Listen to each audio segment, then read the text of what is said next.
This is not Patrick Star, or at least it's not the Patrick that we know and love. Let's dig into it. The episode Karate Star begins with SpongeBob expertly karate chopping a pineapple to make it look like Gary, which is a pretty impressive skill actually. But as soon as he puts it on the floor beside Gary, the pineapple becomes a magnet for flies, one of whom shoots straight into SpongeBob's mouth, making him choke. But just as it all seems very, very bad, Patrick comes in to save the day. Actually, he's there for cheese, but it all works out the same way. Patrick punches SpongeBob, sending him flying across the room and somehow expelling the fly entirely. Of course, SpongeBob hasn't really learned anything from this, and he immediately gets back to working on his karate exercises. But now Patrick wants to learn how to do karate too. SpongeBob doesn't really want to teach him, but because Patrick saved his life somehow, he agrees to teach him. But obviously Patrick is a mess. SpongeBob is trying to teach him all of these impressive but complicated moves, but he just keeps causing more and more damage with every try. Just as SpongeBob is about to give up, Patrick somehow pulls out a perfect karate chop, smashing a cinder block in half out of pure anger, and then a steel sword, and then a boat. I mean, the guy has anger issues at this point. SpongeBob gets so worried that he actually has to remind Patrick not to hurt living beings, and that with power comes responsibility. He's Uncle Ben to Patrick's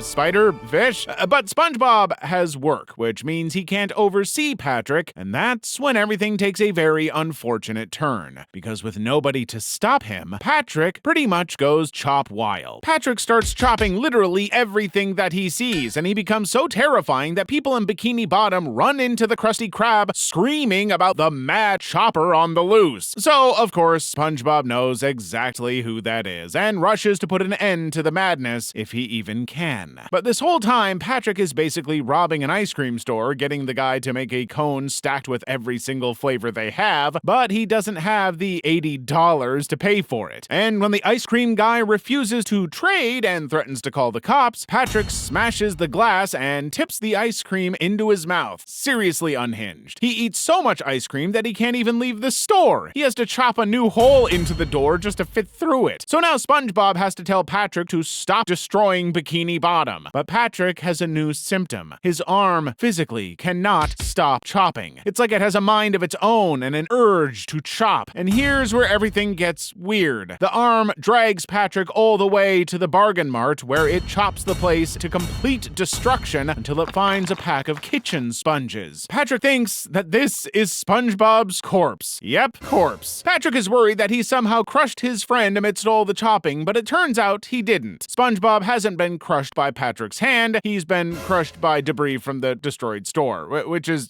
pretty much the same thing, but Patrick doesn't feel as responsible, I guess. Anyway, Patrick rushes over to save SpongeBob, and he's so angry at himself that he rips off his own hand. Yeah, we're gonna come back to that one in a second. But when SpongeBob comes to life, Patrick immediately regrows his hand and vows never to use karate again. But it seems like he immediately abandons his promise when SpongeBob steps outside and sees him karate chopping a shopping mart. I mean, the guy couldn't even give it oh, wait, it's not him. So it turns out that not only can sea stars regenerate their limbs, but the limbs they remove can grow new bodies. Which kinda makes you wonder, is Patrick even Patrick? I mean, the whole point of SpongeBob as a show is that every episode is kind of its own thing, but Patrick has changed a lot since the beginning of the show. In those first 3 seasons, he was just a lovable goofball who was wacky and weird, but well-meaning. But as the show progressed, he became more jerky and less lovable. A great example is the episode Pet Sitter Pat, which is arguably the most uncomfortable episode of the entire show in my opinion. The episode begins with SpongeBob getting an invitation to his grandma's birthday party. But before he can go, he needs to find someone willing and capable of snail-sitting Gary. Squidward immediately rules himself out, forcing SpongeBob to entrust Patrick with that job. And it's the worst decision SpongeBob could make. Even though SpongeBob leaves him a list of things to do, Patrick throws it away immediately. He gulps down the snail food left for Gary and doesn't even think twice about it. Every time SpongeBob calls, Gary is in some kind of danger. However, none of it can compare to what Patrick does when Gary doesn't want to be bathed. When Gary refuses to go into the water, Patrick decides to bathe him in the exact opposite of water, fire. Yes, Patrick gets a flamethrower and tries to burn Gary to death. And we're supposed to believe this is the same guy from the start of the series? Eventually, Patrick has fun with Gary, spraying him with a hose nose and, surprise, surprise, flooding his best friend's house beyond all repair, but he doesn't really care. When SpongeBob comes home, Patrick is happily in bed being read a story by Gary. It doesn't reflect well on him. This whole episode is such a 180 from the character we knew at the beginning of the show that I honestly believe it's just a second Patrick. Maybe Patrick had some kind of accident that meant he lost limbs, and then those limbs happened to become Jerky Patrick. I guess you could even go so far as to suggest that Patrick died and this is just a replacement. Maybe all of Patrick's family is just versions of him. I mean, we could go down this rabbit hole pretty far, but it seems obvious to me that this is not Patrick from the first season. And this explanation makes a lot of sense, especially when it comes to the episodes where there are multiple Patricks, like the episode Spy Buddies. Spy Buddies starts with a plankton-looking shadow opening the safe with the Krabby Patty formula inside, but SpongeBob foils him only to realize it's Mr. Krabs?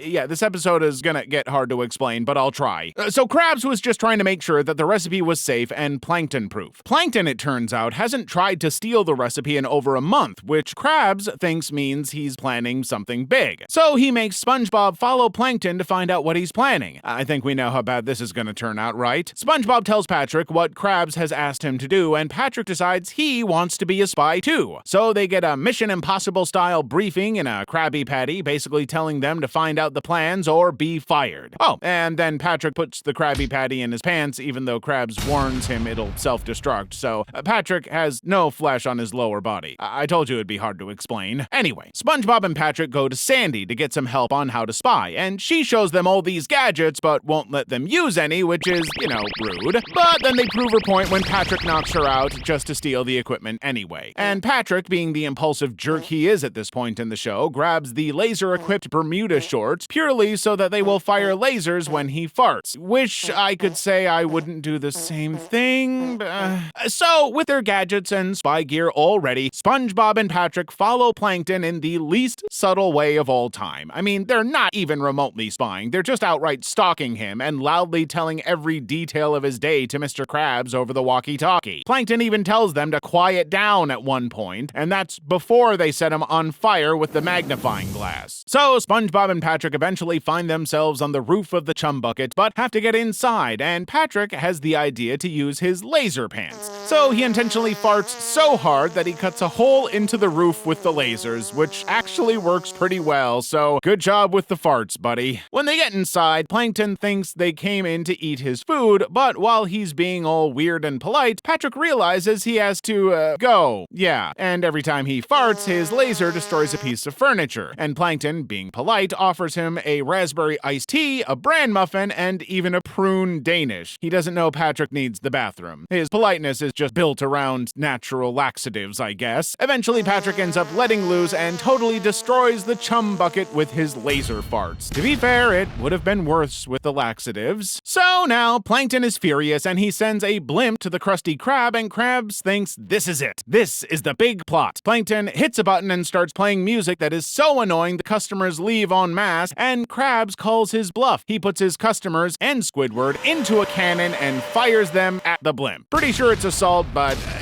they're fish, so I don't know how that works. Anyway, it's irrelevant because all the customers just bounce right off the blimp, leaving it up to SpongeBob and Patrick to save the day. And it turns out to be Patrick who fires from the cannon, bursting the blimp and blowing up the Krusty Krab too. And if that's not bad enough, Plankton now has the formula and starts shouting, "I win! I always win!" But SpongeBob reminds him that actually he always loses. Only it's not Plankton, it's Mr. Krabs in disguise. Let's not question it. The other Krabs is a robot controlled by Plankton. It's all part of a very elaborate bet that wins Krabs $1. But then Patrick turns up and yells at them to stop, ripping his skin off to reveal he's Squidward. And everyone starts unmasking themselves over and over until eventually Krabs points out that there are two Patricks. This episode basically confirms the regeneration power that Patrick holds, suggesting that it is a part of the universe of the show. But maybe we're looking at it wrong. Instead of every regeneration being Patrick changing his personality, maybe every regeneration just makes him dumber. I mean, so much of what we could describe as jerky behavior is really just his short-sightedness, things being done because the plot demands it more than Patrick wanting to do it. So maybe every regeneration just makes him increasingly stupid. Maybe Bikini Bottom is full of increasingly idiotic Patrick stars, and maybe maybe SpongeBob himself doesn't know the real version. What do you think? Who is the real Patrick Star? And how many of them are out there?